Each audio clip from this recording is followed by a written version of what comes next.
Eu vou repetir: idolatria é culto a si mesmo. Idolatria é quando trocamos Deus, não pela serpente, pelo nosso ventre. Agora, por favor, preste atenção em algo que nós vamos observar. A idolatria entroniza o homem. Isso é idolatria. A idolatria destrona Deus e entroniza o homem. A idolatria destrona o Criador e entroniza a criação.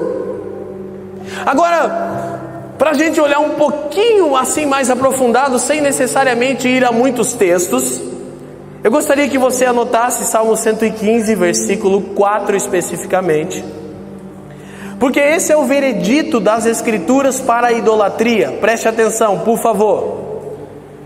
Estudando sobre idolatria, eu descobri algo, que o veredito das Escrituras sobre idolatria sempre é obra das mãos dos homens. Escute uma coisa, por favor, preste atenção nisso. As Escrituras falam de deuses e de ídolos, porém, em nenhum lugar as Escrituras reconhecem a existência de um outro Deus. Quando as Escrituras falam de deuses, elas não estão reconhecendo a existência de um outro Deus. Isaías 43, verso 10, o Senhor disse: eu sou o Senhor e fora de mim não há outro Deus e nem jamais haverá. Por quê? Deus é o único ser divino. E o que é ser divino? É não criado.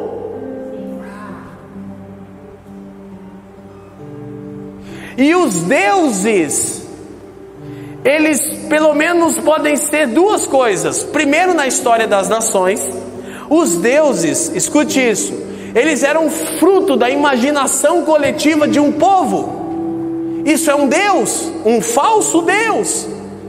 E esse falso Deus era sempre manifestado numa imagem, o ídolo. O que é o ídolo?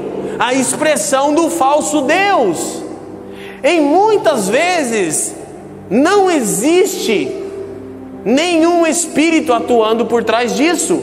É só o folclore de uma nação. Há muitas outras vezes, escute, que espíritos malignos atuam por intermédio desse princípio. Só que até mesmo espíritos malignos não são deuses, eles são seres criados.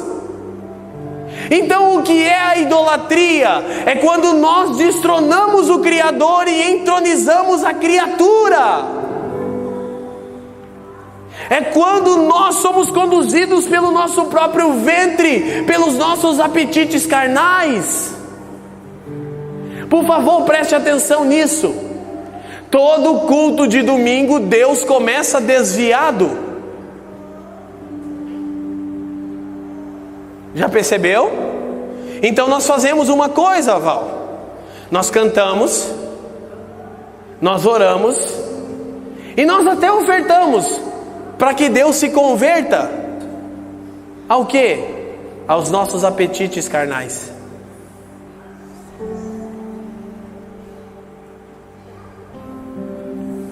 O que muitas vezes chamamos de culto, as Escrituras chamam de idolatria.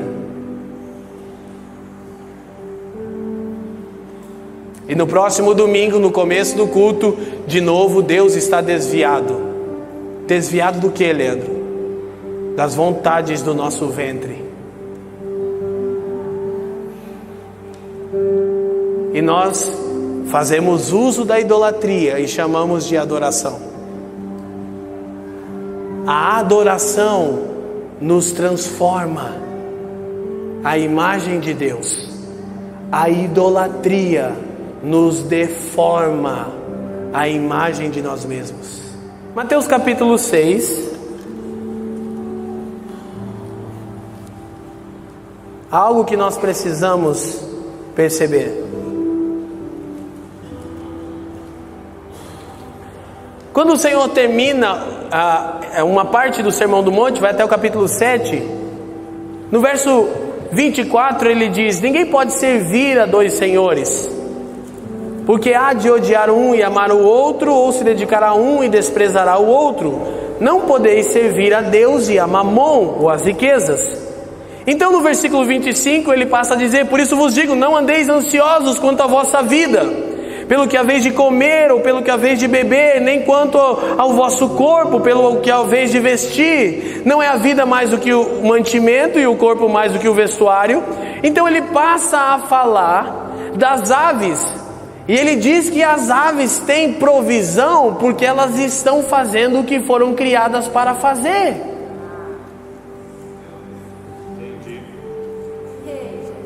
E ele diz que os lírios do campo que existem hoje e são lançados amanhã no fogo, se vestem com mais glória do que Salomão, porque simplesmente estão no lugar em que foram criados para estar. É o que o Salmo 150 diz: todo ser que respira.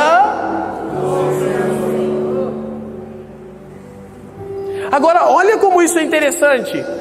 Quando ele termina o decreto, ele diz no verso 31: não andeis, pois, inquietos, dizendo que comeremos ou beberemos, ou como nos vestiremos.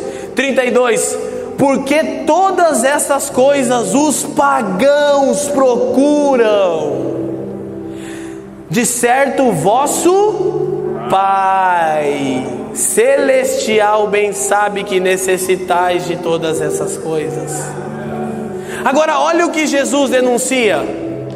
Ele diz que a prática de vida ansiosa é idolatria. Porque o que os pagãos faziam, escuta isso, ele diz, são as nações dos gentios que fazem tal coisa. Preste atenção. Quando uma nação tinha problema com colheita, eles faziam um culto para o Deus da colheita. Quando uma nação tinha problemas com chuvas, eles faziam um culto para o Deus das chuvas. Quando uma nação tinha problema com fertilidade, eles faziam um culto para a deusa da fertilidade. Quando os evangélicos têm problema com dinheiro, eles fazem culto da prosperidade. Deus chama de idolatria. Quando os evangélicos têm problema com enfermidade, eles fazem um culto de cura. Deus chama de idolatria. Por quê? Deus não nos prospera? Claro. Deus não nos cura? Claro. Mas Ele não faz isso porque nós aplacamos a ira dEle como um ídolo. Ele faz isso porque é nosso Pai. Nós precisamos compreender tal coisa. Jesus diz: são os pagãos, os idólatras que se movem de tal forma.